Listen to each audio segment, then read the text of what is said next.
Okay, Brett, good to see you. Thanks for spending time chatting to me again about another successful race you had. Lake Taupo this time as opposed to Abel Tasman. You had a really good race up there, a lot higher quality field than at Abel Tasman. Just talk me through the race, how it unfolded. I see you've lost a bit of skin there, but we'll cover that a little bit later on because there's some really exciting stuff that happened in the race. Yeah, well, I stuck with my my protocol of turning up just before the gun, and this one was probably only like 1 minute before the start. So I need to probably adjust that back the other way now. But yeah, we started, and I was right at the back of the field. And normally going up Control Gate Hill, they call it neutral, but the commissaires car generally drives up this hill at about 50k an hour, so it's on right from the start. But yeah, there were a whole lot of like Dion Smith, Sam Gaze, James Rome, a whole lot of pros were right at the back where I was, and I was like, well, this is okay because like there's a dozen pros here. They're not all going to miss out on the move. So I just sat there. We cruised up Control Gate, and then there was definitely attacks going off the front right from the start, and it was quite a big field, like 80 riders. And then when James Rome, he just started moving forward on the left-hand side, I thought, well, that's actually probably a good option. He's an aggressive racer. He likes to be up the road. So I just jumped on his wheel, and like you sort of got to do a bit of wheel surfing. But I was able to just hold his wheel, and we got to the front after maybe at 5k or so, and like some pretty hard riding. Actually, there's a bit of a downhill. There's like a couple of switchbacks downhill, and that was the time where James and I were just getting to the front of the Pello, but there were already riders off the front. There's a bit of a break starting to form at that point. Maybe 10 guys off the front, and then it wasn't long after that. Might have been the next hill, which is actually a bit more of a steep one and a little bit longer than the others. They were probably about halfway up that thing, and Sam Gaze attacked super hard, and James didn't respond. But I was right there, and I thought, well, this has got to be good. Sam Gaze is racing real well, so I jumped up and attacked, and no one else went at that point. And I can't say I followed his wheel because he's a pretty strong rider. He would have been 20, 30 metres in front of me, but I was still doing a full attack up this hill. Like, great, that's probably where my best numbers came from. That'd be the 1200 watts or whatever. But then I did that for maybe 10 seconds, and then I figured, there might be some guys coming across, and had a quick check. Yeah, there's another 3 guys coming across. Like one guy went over me pretty hard, so I sort of drafted him a little bit, but then the next 2 came over.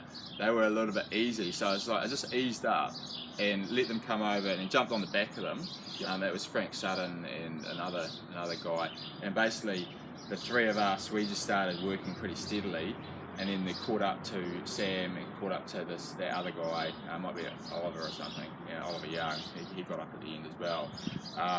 So it would have been 5 of us. I pulled 1 lap getting to the break, so it was the perfect entry to the breakaway at that point. And there was quite a few guys up there. It would have been at least 10, and then we were another 5, and so that was sort of a group of 15, and pretty much this group they had quality riders in there, and they just went straight into smooth lapping, and like that's Ryan Christensen was up there, Gaze, James Oram wasn't, but like to have that many quality riders, Case de Vestine was there as well.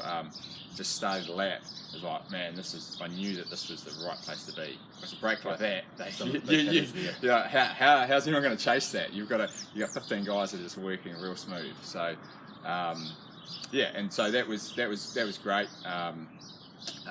So probably after 7k we were away, and then we rode pretty hard, and that's where all those numbers sort of are coming from. Probably about 50, maybe 55k. Like it was after the Waihaha Hill. There was another chase group of about 10 that included Dion Smith and a few other guys. They linked up with us, and that's where it went from that smooth echelon to people sitting on, and then there was like attacks. Looking for other people. It started. Yeah, like it never let up, which was good. But there'd be like 3 or 4 riders go off the front, and then the guys would chase, and that was happening. And I went with a couple of them, and then I just sort of had to think about it. It was like, hey, I'm Team Skoda here. You've got all these massive pros. That they want to be in this group way more than I do, and I was like, I just need to chill out. Yep. And let them cover the wheel. So I decided, right, just sit on the back of this thing, and like, because we're climbing hard, we're hitting big numbers on every climb, and you picked up a couple of KOMs. Yeah. One being the first 40 Ks of Lake Taupo. Yeah.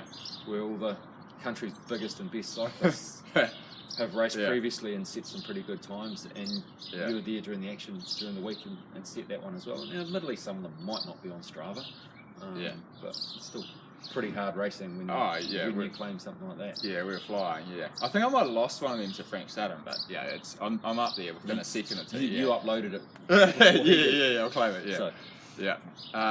Yeah, so I started sitting on the back of these guys, and that was cool. And I probably only lasted like 2 or 3 Ks, and I just hit this free pothole, and that changed my race day. Like, I didn't even see it. I was on the white line on the left hand side, and just boom, bars go out from underneath me. I'm on the deck.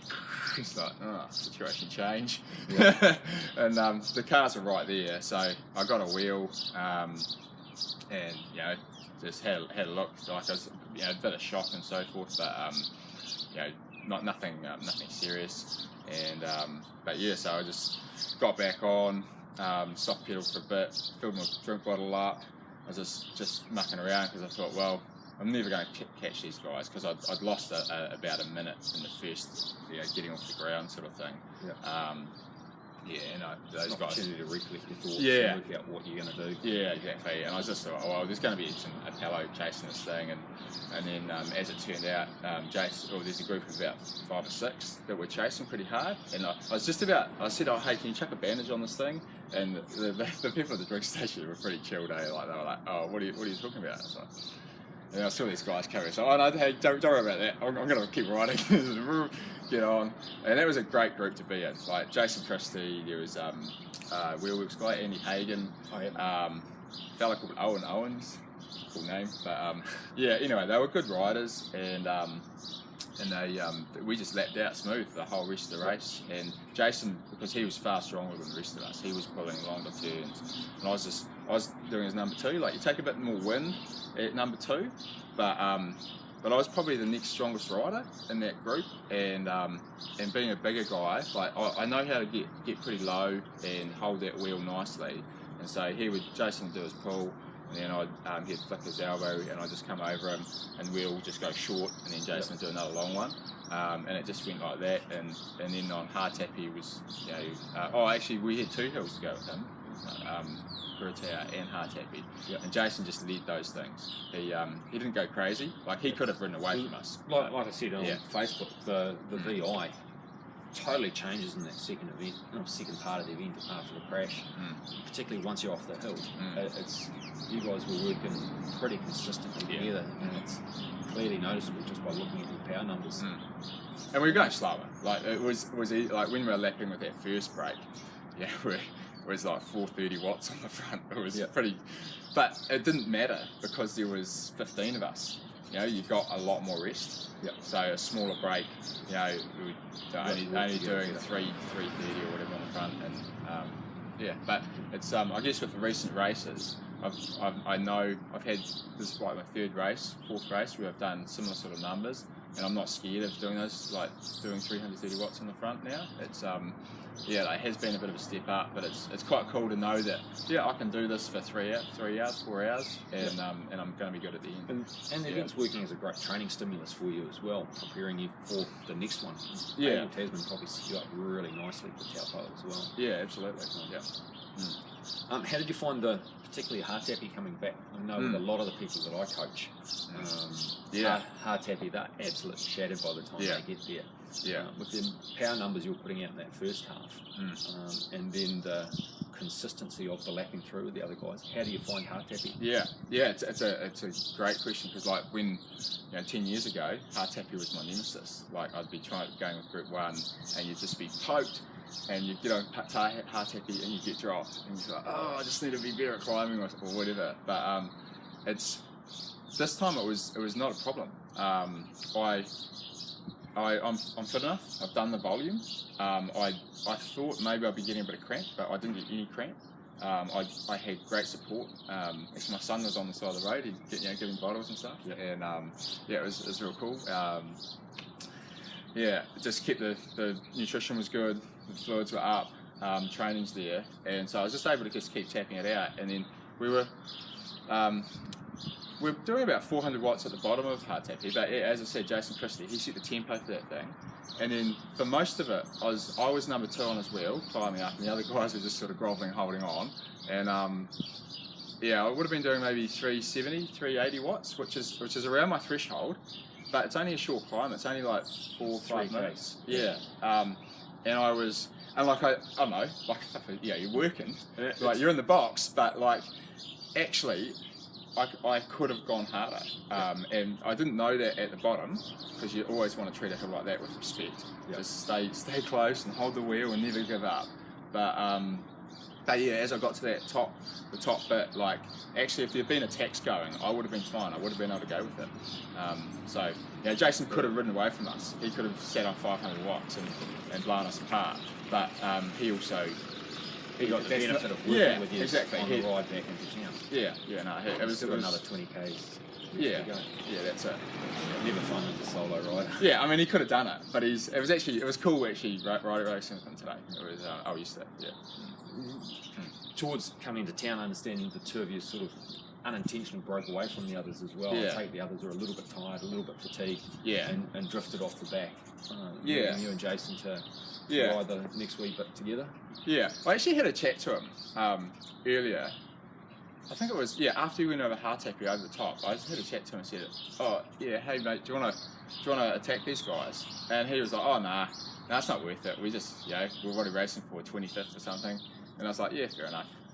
Because we got one time check and it was like we're 3 minutes down. It was like that was just before hard tappy. It was like 3 minutes. It's a long way, and we knew that big group, so it was like we're not racing for anything.